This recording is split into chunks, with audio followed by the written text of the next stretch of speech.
მებრძოლებისთვის გუშინ პირველ რიგში რომ შეაფასოთ გუშინდელი სასამართლოს გადაწყვეტილება რამდენად სამართლიანი გადაწყვეტილება გამოიტანა ქუთაისის სასამართლოს. მოგესალმებით, უღრმესი მადლობა მოწვევისათვის, რაც შეეხება გუშინდელ დღეს. მე საერთოდ ყოველთვის წინააღმდეგი ვარ პატიმრობის გამოყენების და ადამიანის ციხეში ყოფნის. ვფიქრობ, რომ ყოველთვის არსებობს ალტერნატიული გზა ადამიანების გამოსწორების, მაგრამ როგორც სამართლიანობის პრინციპს სჭირდება, თუ არსებობს სამართლიანობა, მაშინ მიდგომა უნდა იყოს ყველას მიმართ ერთნაირი.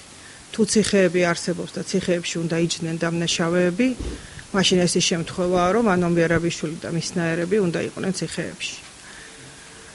თუ ეს ასე არ არის, მაშინ გაუგებარია რატო ზიანის ადამიანები, ვინც დღეს ციხეებში არიან და იხდიან სასჯელს, რატო ზიანის ადამიანები ციხეებში, თუ კი შეიძლება, რომ დანაშაული ეპატიოს ვინმეს და თან ესეთი უმძიმესი დანაშაულები, როგორიც ამ ხელისუფლებამ ჩაიდინა 9 წლის განმავლობაში, მაშინ რას ვერჩით იმ ადამიანებს, ვინც დღეს ზიან და იხდიან სასჯელებს ციხეებში, მაშინ დავაკონკრეტოთ იმ ადამიანებს, რა აქვთ უფრო მეტი ჩადენილი ქვეყნის წინაშე და თუნდაც კონკრეტული ადამიანების წინაშე, ვიდრე ამ ხელისუფლებამ ჩაიდინა საკუთარი ხალხის წინააღმდეგ და მით უმეტეს, როდესაც დანაშაულს ჩადეს ხელისუფლება, ის ათმაგად უფრო მეტად არის პასუხისმგებელი დანაშაულზე. აქედან გამომდინარე, მე ვფიქრობ, რომ ეს იყო სამართლიანობის აღდგენის დასაწყისი, როდესაც სასამართლომ მიიღო გადაწყვეტილება ერთის მხრივ წინასწარი პატიმრობა შეუფარდა ვანო მერაბიშვილს, მაგრამ მეორეს მხრივ ჭიაბერაშვილის წინასწარ პატიმრობაზე მან თქვა უარი. ნაწილობრივ, ამიტომ ვიძახი, ნაწილობრივ თქვენ დაინახეთ, რომ სასამართლოს როგორ გაუჭირდა ეს გადაწყვეტილება, სასამართლო ვერ გამოდის იმ ზეწოლიდან, რომელიც მას აქვს, თუმცა მიმდინარეობს თუნდაც იმ საკანონმდებლო ცვლილებების მიუხედავად, სასამართლოს უჭირს დღეს ჯერ იყოს დამოუკიდებელი და მიუკერძოებელი. მაგრამ კიდევ ვიმეორებ, გუშინ აი ამ მიმართულებით რაღაცა ნაბიჯი მაინც გადაიდგა. კიდევ ვიმეორებ ღმერთმა ქნას, რომ ნურავინო იქნება ციხეებში, მაგრამ თუ ვინმე უნდა იყოს ციხეში, უნდა იყვნენ სწორედ დამნაშავეები. სასამართლოს ზეწოლასაც შეეხება კაპიტანა ნაციონალური მოძრაობა და მისი მხარდამჭერები ამ ზეწოლაში სწორედ თქვენ გადანაშაულებენ იგივე და მოხდათ მაგალითად სწორედ გუშინდელი აქცია, როდესაც თქვენი ორგანიზებით გაიმართა აქცია სასამართლოში. იყო თუ არა ეს ერთგვარად რაიმე გავლენის მოხდენის ცდილობა სასამართლოზე? იცით რა არის, ხა როდესაც ნაციონალურ მოძრაობის შეფასებებს ვიხილავთ, ეს ცალკე თემაა, საერთოდ მათი აზროვნება, მათი შეფასებები, ან მათი გამონათქვამები. რაზეა ვიზია ეს გათვლილი. მოდით ჩვენ რეალობაზე ვისაუბროთ. ანუ ერთის მხრივ რომ სასამართლოს წინა სასამართლოსთან ადამიანები თავის პროტესტს აფიქსირებენ, ეს იქნება ნაციონალური მოძრაობის წარმომადგენლები თუ მათი მსხვერპლები.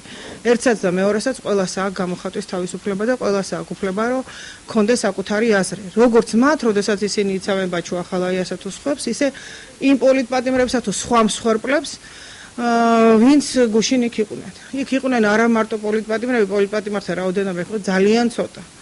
იმ შედარებით იმ რაოდენობა ხალხში, რაც იქ იყო, იქ დაახლოებით იყო 35-დან მაქსიმუმ 40 პოლიტპატიმრამდე. დანარჩენი იყო ხალხი, რომლებიც დანარჩენი ხალხი, ვინც იყო სხვადასხვა პრობლემებით დაზარალებულები და ახლა ვერ იტყვი, რომ იმ ადამიანებს არ ქონდა თავისი აზრის გამოხატვის უფლება, მაგრამ გავამაოცა იმ ფაქტმა, რომ საქართველოში როგორც ასეთი ყოველთვის არის ხოლმე მიმხრობა იმ ადამიანზე, ვიზედაც ხელისუფლება ახორციელებს დევნას, პატიმრობას ან სხვაგვარ დევნას. როგორი დამნაშავეც არ უნდა იყოს, ის ჩემი პრაქტიკიდან მე 4 ხელისუფლება გამოვიცვალე კომუნისტების პერიოდიდან. კომუნისტური ხელისუფლება, შემდგომ ზვიად გამსახურდიას ხელისუფლება, მერე შევარდნაძის ხელისუფლება და ეხლა სააკაშვილის. მსგავსი რამ არასოდეს არ შემხოდრია, როგორი კრიმინალური საქმეების მონაწილეც არ ვიყავი და მონიტორინგს ვატარებდი თუ საზოგადოებრივ დამცველად გამოდიოდი, ყოველთვის ჟურნალისტების და საზოგადოების განწყობა მაინც იხრებოდა ყოველთვის დამნაშავის მიმართ, იმიტომ რომ გრძნობდნენ, რომ სასამართლო არ არის დამოუკიდებელი, ერთის მხრივ საზოგადოება გრძნობდა და მეორეს მხრივ ის, რომ საზოგადოებას რაღაცა კეთილი თუ შეცოდების გრძნობა უჩნდებოდა. პირველი შემთხვევა იყო და აი ეს უნდა გაიაზროს ნაციონალურმა მოძრაობამ სხვათა შორის და აქედან უნდა გააკეთოს დასკვნები, რომ რა ჩაიდინეს ესეთი ქართველი ხალხის წინააღმდეგ და ქართველი ხალხის წინაშე, რომ ესე იგი იქ მთელმა საქართველომ ვერ შეძლო მოსვლა თორე ალბათ როცოდნოდა მთელ საქართველოს რა ტარდებოდა, იქ ყველა იქნებოდა. აი ისეთი ზიზღი დათესეს ამ ხალხმა.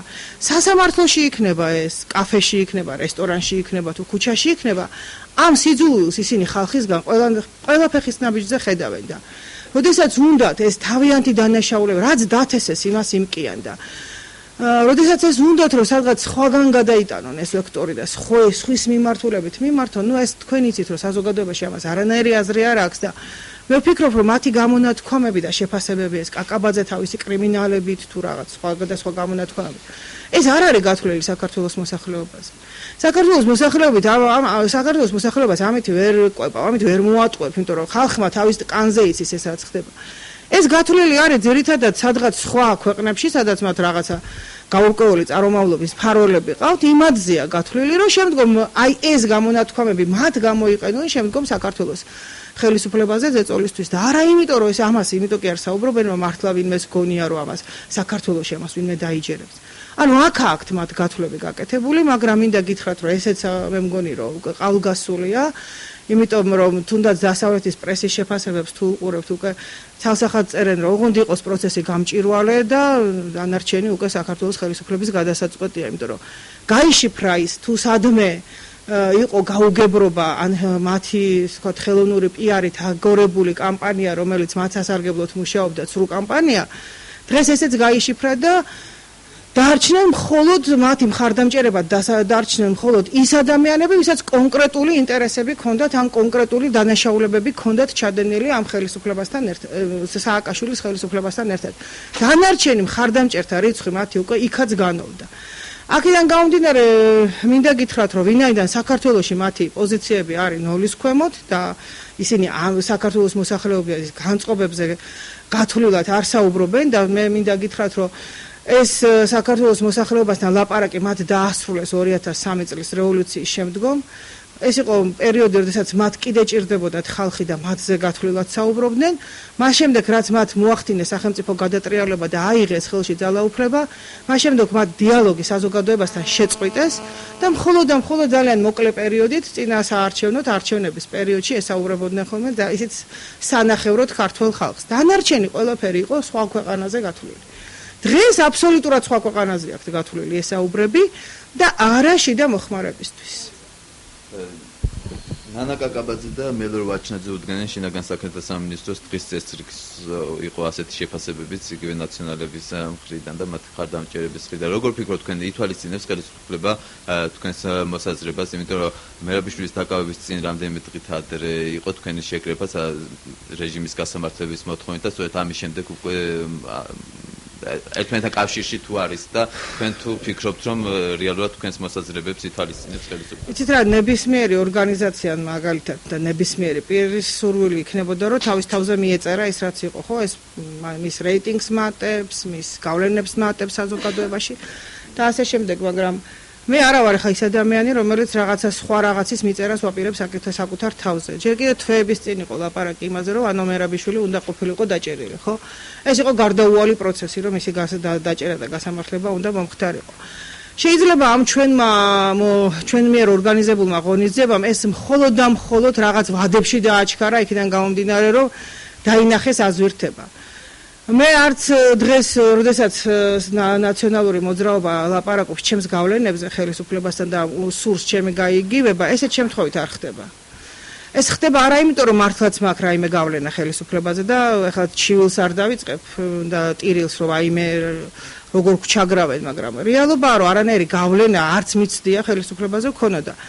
და ეს არაფერში არ გამოვლენილა ერთადერთი სათხოვარი, რომელიც მქონდა ამ ხელისუფლებასთან, ეს არის, რომ ჩვენ პოლიტპატიმრებს, რომლებსაც უკანონოდ ჩამოართვეს მართვის მოწვევები მანქანის და რაც გამოვიდნენ ეს პოლიტპატიმრები, მას მერე მივმართ შინაგან საქმეთა სამინისტროს, გთხოვთ ჩამოართვით, ხო, უკანონო პოლიტპატიმრად ცანი ადამიანი, ესე იგი განსხვავებულ რეჟიმშია, ხო, ეს ადამიანი ვინაიდან სტატუსი მეტ მართვის მოწვევები დაუბრუნეთ მეთქი ამ ხალხს და ისიც არ დაუბრუნებიათ ჯერ. ერთადერთი რამე ვთხოვეთ ამის გარდა, რაც ვთხოვეთ, რომ გრიფით საიდუმლო ახსენით საქმეებს. სხვა არაფერი გრიფით საიდუმლო ახსენეთ, რაც არ არის მარტო ნანა კაკაბაძის მოთხოვნა, მთელი ქვეყანა თხოვობს ამას, რომ გაგვაგებინეთ ამ საქმეებში რა ხდებოდა. ესენი იყვნენ, ესეც არ გაუკეთებია შინაგან საქმეთა სამინისტროს და შესაბამისად არც ხელისუფლებას უზრუნია ამაზე, თქვათ, არც სხვა თანამდებობის პირებს, რომ რაღაცა ზეწოლა განეხორციელებინათ აბსოლუტურად კანონიერი მოთხოვნა და დღესაც ვითხოვ აი ამ ტრიბუნიდან, დღესაც ვითხოვ ამას. აბსოლუტურად კანონიერი მოთხოვნაა და უნდა დააკმაყოფილოს ეს ხელისუფლებამ, დღესაც არ განუხორციელებია ეს. აი კითხვის ნიშნები ისმის რატო? რაც შეეხება ამ ღონისძიებას, არამსულ ხარდამჭერა არ ქონია. მე ხლა არ ვაპირებ აქ ვილაპარაკო იმ პრობლემებზე და იმ წინააღმდეგობებზე, რომელსაც ხელისუფლება ამ ღონისძიების ჩატარებას უწევდა. თუმცა ნაწილობრივ რაღაცა ინფორმაციები წინააღმდეგობის თქვენს გაქვთ ჟურნალისტებს რა წინააღმდეგობა ქონდა, მაგრამ სრული მასშტაბით რას აკეთებდა ხელისუფლება იმისათვის, რომ ეს ღონისძიება არ ჩატარებულიყო, ამაზე ალბათ დადგება დრო, როცა ამაზე ღიად ვილაპარაკებ, რას აკეთებდა ხელისუფლება ამ ღონისძიების წინააღმდეგ, მაგრამ შედგა არა იმიტომ, რომ ჩემი დამსახურება იყო. არამედ ეს იყო სააკაშვილის და მისი რეჟიმის დამსახურება, ეს გამწარებული ხალხი, რომელიც იქ იყო 11018 ადამიანმა გაიარა რეგისტრაცია. 11018 ადამიანმა.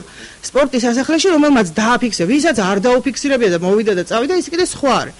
ეს არის ციფრი, რომელსაც ნებისმიერი თქვენგანი გადაამოწმებთ. ხო, მე ამას ისე ხო არ ვიძახი, რომ თქვენ არ შეგიძლიათ მოხვიდეთ და ნახოთ ეს ბაზა არსებობს თუ არა. 11018-მა გაიარა იმ დღეს და ერთი რომელიმე დაინტერესდი და აეხლა წაბრძანით ოფისში და ნახეთ რა ხდება გაწევრიანებასთან დაკავშირებით. და ეს ნაციონალური მოძრაობა ამას მიაწერს, რომ ეს იგი მთელი საქართველო გახდა კრიმინალი და გამოვიდა და წევრიანდება კრიმინალურ ორგანიზაციაში. ეს ხო აბსურდამდე მივყვა, ეს აბსურდის თეატრია. და თქვენ როგორ ფიქრობთ, ეს გათვლილია საქართველოს მოსახლე, ან იმ გაჭირვებული ხალხის, ვისაც ამას ეუბნება, ვინც ეგ რეგისტრაცია გავიარა, იქ მოვიდა იმისათვის. იქ ვინმე იმათ კი არ დაპირებია, რომ მოხვალთ თქვენ და გეშველებათ, როგორც სხვა მიტინგებზე ხდებოდა ხოლმე, ხო? მიტინგზე ხალხი მოდიოდა, რატო? იმიტომ რომ მოლოდინი ქონდა, რომ აი სააკაშვილს ვამთავრებთ. აქ არაფერი დაპირება არ იყო, აქ იყო რომ გასამართლდეს რეჟიმი და აღდგეს სამართლიანობა. ანუ არც ერთი კონკრეტული დაპირება აქ არ არსებობდა. აბსოლუტურად ზოგად მოთხოვნას დაუჭირა ხალხმა მხარი. წარმოიდგინეთ რა ხდება ქვეყანაში და ამ დროს გამოდის ეს ხელისუფლება, უბრალოდ ნაციონალური მოძრაობა და ამას უნდა მისცეს ის მიმართულება თითქოს და ამაში ვიღაცა კრიმინალები, ვიღაცა ვინ გადატრიალება, რა გადატრიალება, რომელ გადატრიალებას დაობს დღეს ნაციონალური მოძრაობა. ვინ არიან ეს ხალხი? ჩემი ოფისებიდან არ წავიდნენ იქ არა ხელისუფლებაში? თუ სახელმწიფო გადატრიალებებში ვღებულობდი მონაწილეობას 2003 წლამდე ეს ინფორმაცია არ იცოდნენ მათ? 90-იანი წლების ინფორმაცია 2003 წლამდე და არ იცოდნენ რომ სად იყო გიგაბოკერიას და ლევან რამიშვილს თავის ოფისში არ აქვს გატარებული იმდენი დრო და თავის წევრებთან არ აქვს გატარებული იმდენი დრო, რამდენი ჩემთან აქვს გატარებული. ეხლა გამოერკვნენ ნანა კაკაბაძე სახელმწიფო გადამტრიალებელი იყო თუ არა? უბრალოდ დღეს ეს ჭირდებათ ზემოქმედების ბერკეტად ისევ დღევანდელ ხელისუფლებაზე, რომელიც აბსოლუტურ იგნორირებას უკეთებს პოლიტპატიმრებს. და ის თუ დღეს პოლიტპატიმრები არიან, ესე იგი თქვათ, აქტიურ პოზაში, ეს იმიტომ კი არა, რომ ხელისუფლების დამსახურება, არამედ ჩვენი დამსახურებაა, რომ ჩვენ მეუბნებით, რომ ეს არის ქვეყნის ღირსება. ისინი შეიძლება თითოეული მათგანი ასეთი შერჩევით იყო თუ ისეთი შერჩევით, მაგრამ ამ ტიტულს უნდა სცე პატივი. ეს არის ქვეყნის წარმართველი ძალა და რატო აშინებს ნაციონალურ მოძრაობას პოლიტპატიმრები და იქ ზონდერბრიგადის წევრები არიან გაერთიანებული ინვალიდები და გაუბედურებული ადამიანები არიან. ნაციონალურ მოძრაობას ეშინია სიმართლის, რომელიც ამ ხალხის უკან დგას როგორც იარაღი. აი ამ სიმართლის ეშინიათ. დააჭდნენ ერთი პირდაპირ ეთერებში ჩვენთან და გვესაუბროთ. ნებისმიერ ნაციონალურ რა თუ უნდა ტელევიზორიდან გაკეთებული ისინი განცხადებები დამიჯდნენ და მელაპარაკონ ერთი. ის საყვარელიძეა თუ ის ნადირაშვილი თუ ვინც არის. დააჭდნენ ერთი და ვისაუბროთ, რაზეა საუბარი. რას დაობენ, ვის რას ედავებიან. მაგრამ ამისი თავი არა აქვს და გამოხდება რაღაცა დაიჭერს მიკროფონს, დაინახავს, იცის რომ პასუხისგაცემა იმ მომენტში არავის შეუძლია და რასაც უნდა იმას იქ რატო ვერ შემოვიდნენ სასამართლო და იმას ეზოში რატო ვერ შემოვიდნენ. მეცხრე ქუჩაზე რო იმალებოდნენ ბუჩქებში. რატო ვერ შემოვიდნენ? იმიტომ რომ ხალხი იდგა იქა. სანამ ხალხი იდგა ვერ გაეკარნენ ტერიტორიას. იმიტომ კი არა რომ მე ვიყავი. იმიტომ რომ ხალხი იყო იქ.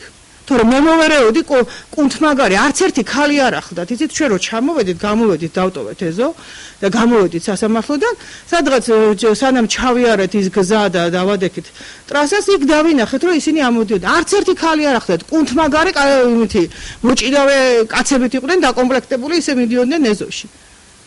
აშკარა რაღაცა პროვოკაციას გეგმავდნენ, მაგრამ ხალხი რო დაინახეს და ხალხმა რა თქვა, იცით რომ მივედით. მე თვითონ გაოგნებული დავრჩი, იმიტომ რომ მივედი, იმდენი ხალხი არ იყო და მე მოდიოდა ხალხი და იქ იყვნენ სხვადასხვა ჯგუფებიც, ნაციონალიდან, ქართული ოცნებიდანაც იყვნენ, ახალგაზრდული ვიღაცებიც იყვნენ. და მე უცბად რა მოხდა, არ ვიცი, ვინ უთხრა ამ ხალხს წადი, არ წადი, უცბად ეს ყველა დაიცალა ეს ხალხი, ვინც იყო თბილისიდან. ჩამოსულა ხედავთ რომ ეზოდაში შემოდის ხალხი და გავუცდით რა ხდება, საიდან მოდის ეს ხალხი, აი ზღვად მოდიოდა ხალხი და მოდიოდნენ, მე მანქანაში ვიჯექი, ფეხზე დგომა მიჭერს და მანქანაში ვიჯექი, იცით რომ დაგინახეთო ტელევიზორში რომ ჩამოსული იყავით ვაქაო სამართლიანობის აღდგენისთვისო, ავანტყოფი ხალი მოვიდა, ავანტყოფი რომ ფეხზე ავდექიო, ავანტყოფიო და წამოვედიო. ხალხი ტელევიზიით რო დაინახეს ეს პროცესი მიმდინარეობდა, სახლებიდან გამოვიდა და მოვიდა. ჩვენ რო დროზე არ დაგვეტოვებინა ისტორიტორი, რომ დავინახეთ რაც ხდებოდა, რომ იჭებებოდა ეზო და ვიფიქრეთ რომ არ მოხდეს ისე რომ სასამართლო პროცესის ჩაშლა არ გამოიწვიოს. ჩვენმა იქ ყოფნა, ჩვენ წავედით იქიდან, გავედით როგორც კი ვანო მერაბიშვილი და ჭიაბერაშვილი შეიყვანეს დარბაზში, ჩვენ გავედით და ხალხიც გავიდა, თორე ზღვა ხალხი იქნებოდა იქ. და რისთვის იყო ეს ხალხი მისული? იმ ხალხთან ამათ სალაპარაკო პირი არ აქვთ. წარმოდით, კარგინათ, ექსპერიმენტი ჩავატაროთ. აი, გაიაროს საყვარელიძემ ქუჩაში და გავივლი მე და დაინახეთ რა მოხდება იმასთან დაკავშირებით და ჩვენთან დაკავშირებით. რა ზიზღი დათესეს ამ ხალხმა? მე ვიცი ფაქტები, ის რაც ჩემ ოფისში შემოდიოდა და ვიცი ფაქტები, რომელიც ჩემს ირგვლივ ჩემი სანაცნობოდ წრემ იყვებოდა, მაგრამ აი ესეთი მასშტაბური თუ იყო ის არაადამიანობა, რასაც ისინი ჩადიოდნენ, ვერ წარმოვიდგენდი, იმიტომ რომ ყველა მეორე ადამიანია, ესე იგი დაზარალებული, ყველა თუ არა ამათგან ისეთი მასშტაბური სიძულვილი დათესეს და ეხლა ცდილობენ სადღაც გადავი კრიმინალები, იქ ბანდა, რა თუნდა ბანდა ქუჩაში გავიაროთ, მე ხო კრიმინალური ბანდა მყავს და ეგ ანგელოზებით დაკომპლექტებული ნაციონალური მოძრაობა. გავიაროთ ერთად ქუჩაში სხვადასხვა 1 მეტრის დაშორებით მაგის გვერდზე როგორ გავივლი, მაგრამ 1 მეტრის დაშორებით ვიაროთ და ნახეთ რა მოხდება. უყურეთ ერთი რას უზავენ. ვერ და დაცვის გარეშე ვერ დადიან. შევარდნაძის ხელისუფლებაც იმასა გადავარდა და დაემხო, მაგრამ გინახიათ რომელიმე შევარდნაძის ხელისუფლების წევრზე ესეთი ის ყოფილიყო, ზვიადის ხელისუფლებაც დაემხო. არ მახსოვს, არ გამიგდადის ახლა გაბატონან და ჩვეულებრივ ქუჩაში და არა აქვს აგრესია. არავის მიმართ არ აქვს აგრესია ამ საზოგადოებას. ზოგადად კიტოვანთან დაკავშირებით მე კიდე სპორტ სასახლეში ფათაშორის ისიც ესწრებოდა ღონისძიებას. ხო მითხრეს რომ იყო და ის სამართლიანობის აღდგენას ითხოვდა ისიც, ხომ? მე მაინტერესებს აი 90-იანი წლები ახსენეთ თქვენ გასაგებია რომ ნაციონალური მოძრაობის გასამართლებას ითხოვთ. არ გიფიქრიათ რომ იმ წლებითაც დაგეწყოთ რეჟიმის გასამართლება, როდესაც კიტოვანი მოღვაწეობდა და იცით რა არის, ჩემთვის ძალიან ბევრი პერიოდია, რომელიც გასამართლებას იმსახურებს. პირადად ყველაზე მეტად რაც მე შემეხო, ეს არის საბჭოთა პერიოდი, სადაც მე ვიჯექი პოლიტპატიმრად, მაგრამ გამომდინარე იმ რეალობიდან, რომ დღეს რომ მე ამ პერიოდის გასამართლება მოვითხოვ, ცოტა არასერიოზულიც არის ჩემის მხრიდან, ამიტომ ეს არც მიფიქრია და არც მომსულია თავში აზრად, იმიტომ რომ ჯერთი ყველაფერს აქვს თავისი ხანგრძლივობა, ხო? თუ კომუნისტური რეჟიმი იყო გასასამართლებელი, ის უნდა გაესამართლებინა შევარდნაძის გამსახურდიას მმართველობას. თუ კი გამსახურდიას მმართველობა იყო გასასამართლებელი, ის უნდა შევარდნაძეს მოეხდინა. თუ შევარდნაძის ერთი წუთი დავამთავრებ, თუ შევარდნაძის რეჟიმი იყო გასასამართლებელი, როდესაც მოვიდა სააკაშვილი, რომ უნდა დავამხო და დავანგრიო ესო, მას უნდა გაესამართლებინა სააკაშვილს, მაგრამ ეს არ ჩათვალა საჭიროდ, ხო? არ გაუსამართლებია. და დღეს, როდესაც კიდევ ვიმეორებ, როდესაც დავინახე, რომ ამ ყველა რეჟიმიდან ყველაზე აგრესიული დამოკიდებულება საზოგადოებას აქვს აი ამ რეჟიმის მიმართ, სააკაშვილის რეჟიმის მიმართ და განსხვავებით წინა რეჟიმებისგან ამათი მტკიცებულებები პირდაპირ ხელისუფლებას უდევს წინ. თქვენ იცით ძალიან კარგად, როდესაც შევიდა შინაგან საქმეთა მინისტრი და თქვა, რომ მე დამხვდა კომპრომატები ჩემოდნებით ჩემს უწყებაში, ანუ შინაგან საქმეთა სამინისტროში. ესე იგი რა იყო ეს? იყო თუ არა თვალთვალით და მიყურადები. როდესაც პოლიტპატიმრებს 190 კაცს მისცეს სტატუსი პარლამენტმა. იყო თუ არა ეს პოლიტიკური დევნა ადამიანების და ესე იგი იყო თუ არა ეს რეჟიმი. როდესაც კადრები ვნახეთ, რომ ხალხს ციხეებში აწამებდნენ, ესე იგი იყო თუ არა ისეთი დანაშაულებები, რომელიც მთელ მსოფლიოში დასჯადია. მაშინ რა უდგას წინ იმას, რომ ეს რეჟიმი შეფასდეს? განსხვავებით თუნდაც წინა რეჟიმებისგან, სადაც ეს მტკიცებულებები ასე ფაქტების სახით არ ედო. ხო და რატომ არ გაასამართლა მე მაგას გეუბნებით სააკაშვილის რეჟიმმა? მე სააკაშვილის რეჟიმთან არასოდეს არ მითანამშრომლია და არც ქართული ოცნების მოსვლას მე მხარს ვუჭერდი, იმიტომ რომ ზუსტად ვიცოდი რომ მოვიდოდა ეს სამართლიანობა უნდა აღედგინა და ეს დაპირება ქონდა. სააკაშვილს არ ქონდა ეს დაპირება ხალხზე, რომ სამართლიანობას აღგიდგენთო. სააკაშვილს რა დაპირებაც ქონდა, ის კიდევაც გააკეთა. და მელორვაჩინაძესთან დაკავშირებით მინდა გითხრათ, მან დღეს გააკეთა განცხადება, რომ იღებს ტაიმაუტს და აღარ აპირებს საზოგადოებრივ აქტიურ ცხოვრებას. აბსოლუტურად მესმის მელორისი და ეს იყო მოსალოდნელი, იმიტომ რომ რაც ციხიდან გამოვიდა მის მერე არ მომხდარა რაღაც იგივე 8 თებერვლის ფაქტი გახსოვთ თუ არ გახსოვთ, არ ვიცი, გაგახსენებთ. იქაც ხალხს აშველებდა, იდგა შუაში ხალხს აშველებდა და გაკეთა განცხადებები, რომ მელორვაჩინაძე იყო შინაგან საქმეთა მინისტრი, რომ ის აძლევდა მითითებებს, ნუ ერთი გადაიარა. კიდე რაღაცა იყო, კიდე მელორთან გააიგივეს. ეხლა რაღაცა ის იყო, ქუთაისში ჩასვლა იყო, სუცალკე წავიდა, ჩვენთან არანაირ შეხებაში თავისით ჩავიდა, ჩამოვიდა ადამიანი და აგერ ორგანიზებაში შენიყავიო იქაო და ნანა კაკაბაძე და აღარ უნდა აიღალა, ყველას ერთნაირი ნერვები არა აქვს და ერთნაირი გამძლეობა, ხო? გადაიღალა ამდენი უსაფუძვლო ბრალდებებისგან და გააკეთა ღიად განცხადება, რომ გავდივარ, საერთოდ არაფერში არ ვფიქსირდები და თავი დამანებეთო. მელორვაჩინაძესთან ერთად თქვენ გვარსაც ხშირად ახსენებენ ხოლმე, რომ ეს რაღაც დაძაბულობის შექმნის კონტექსტში ხომ არ აპირებთ თქვენს მელორვაჩინაძის გადაწყვეტილების გამეორებას და ეს სამართლებრივი აღდგენის პროცესი მთლიანად რომ ანდოთ შესაბამის სტრუქტურებს. ანუ რომელ სტრუქტურებს? ეს ისედაც მინდობილი აქვს სახელმწიფო სტრუქტურებს. ჩვენ საზოგადოება არსებობს იმისთვის, რომ აკონტროლოს რამდენად სამართლიანად, რამდენად ადეკვატურად ასრულებს ის იმ დაკვეთას, რომელიც საზოგადოებისგან აქვს, თორე მე და ვერც ჩემი პოლიტპატიმრები და ვერც სრულად საქართველოს ამას ვერ შეძლებს, რომ სამართლიანობა აღადგინოს. მაგას ოლქოკრატია ქვია, როდესაც ხალხი იღებს ამმართველობას. ეს ხელისუფლების პრეროგატივაა და ხელისუფლებამ უნდა გააკეთოს. უბრალოდ ჩვენ ხმა უნდა ამოვიყოთ იმ შემთხვევაში, როდესაც ეს არ კეთდება. და მე ვფიქრობ, რომ მე მაშინ ამოვიღე ხმა სწორედ ამის წინააღმდეგ, როდესაც დავინახე, რომ ქართული ოცნება ამას არ ცდილობდა და შემოგვიგდო აბსოლუტურად არა ქართული დაკვეთა, არა საქართველოს ინტერესებიდან გამომდინარე დაკვეთა, ეგრეთ წოდებული კოაბიტაცია დამნაშავეებთან. კოაბიტაცია შეიძლება ადამიანს გქონდეს განსხვავებულ აზრთან, მაგრამ როდესაც ხელისუფლება გამოდის და გეუბნება, რომ შენ უნდა თანაარსებობა უნდა შეძლო კრიმინალთან, ეს უკვე საშიშია. საშიში არა მარტო იმიტომ, რომ იმ ხელისუფლებამ ჩაიდინა, არამედ არსებობს საფრთხე, რომ ის ვინც დღეს გთავაზობს შენ, რომ კრიმინალთან უნდა თანაარსებობა შეძლო, შეიძლება ხვალ ჩაიდინოს ანალოგიური კრიმინალი და თქვას, რომ რა, მე რომ გითხარი, რომ თანაარსებობა მინდოდა იმ კრიმინალთან, მაშინ რა რეაქცია ქონდა შენ. ამიტომ მე ვფიქრობ, რომ იყო მყისიერი რეაგირება საჭირო იმისათვის, რომ ამ ხელისუფლებას გაეგო, რომ არანაირი კოაბიტაცია არ შეიძლება კრიმინალთან. კრიმინალი არსებობს იმიტომ, რომ მისთვის არის განკუთვნილი სისხლის სამართლის კოდექსი და ის უნდა ისჯებოდეს ამითი, გინდა ხელისუფლებაში მყოფი იყოს ეს კრიმინალი და გინდა ხელისუფლების გარეთ და ხელისუფლებამ უნდა იცოდეს, რომ საზოგადოება ყოველთვის იარსებებს, საზოგადოების ის ნაწილი, რომელმა ხელისუფლებამაც არ უნდა ჩაიდინოს კრიმინალი, მას აუცილებლად მოსთხოვს პასუხს და დღეს ჩვენ ამიტომ გვინდა რომ შევქმნათ პრეცედენტი დასჯის, არა იმიტომ რომ რაღაც თვითმიზანია ვიღაცაების ციხეში წასვლა, არა, ხელისუფლებამ უნდა იცოდეს რომ ეს არის დასჯადი.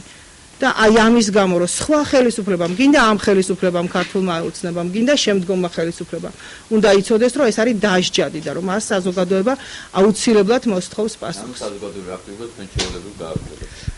ну, ყოველ შემთხვევაში ამ ეტაპზე ასე ვთვლი და მე ვნახოთ.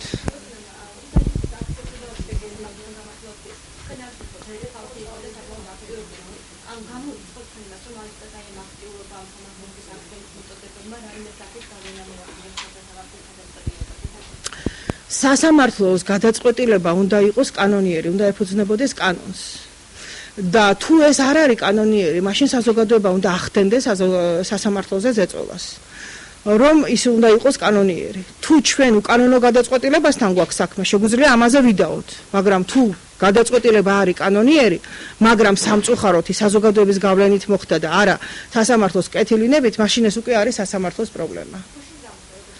გუშინ ვერ გეტყვით რომ ეს მაინდა-მაინც საზოგადოების, იმიტომ რომ მე ხო გითხარით რომ იქ მოხდა აბსოლუტური შეგნებით ერთი რომ მისცა იგივე პოლიციამ საშუალება ხალხს რომ ორთქლი გამოეშვა, ახლა რას გულისხმობ ორთქლის გამოშვებაში პროტესტი დაეფიქსირებინა, იქ რომ ვინმე გადაღობოდა იმ ადამიანებს და ეთქვათ რომ აი შენ არ შეხვიდი, არ გიშვებ იმისთვის რომ შენი თქვათ შენი შინაგანი პროტესტი დააფიქსირო, იქ სხვანაირად განვითარდებოდა მოვლენები. არ შეიძლება, იმიტომ რომ ეს აგრესია არსებობს ხალხში.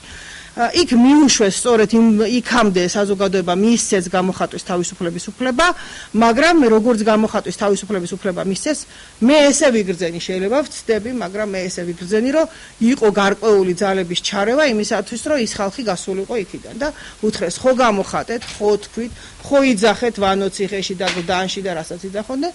ეხლა თუ შეიძლება მოგვეცით საშუალება, რომ ჩავატაროთ სასამართლოს ხდომა და ეს ასეც მოხდა, ხალხმა იქ დატოვა დაახლოებით 1 საათი.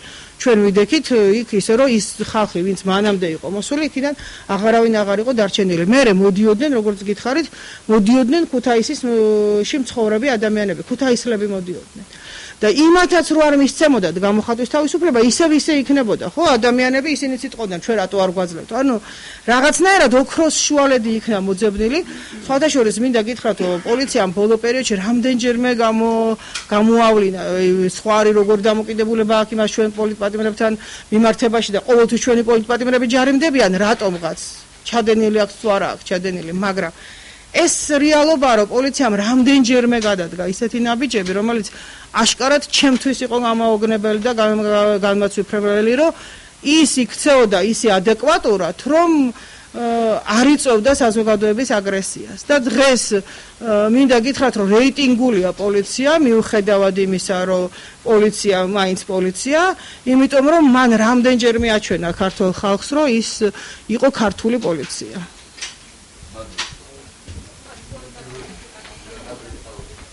შაული რასაც ჩადი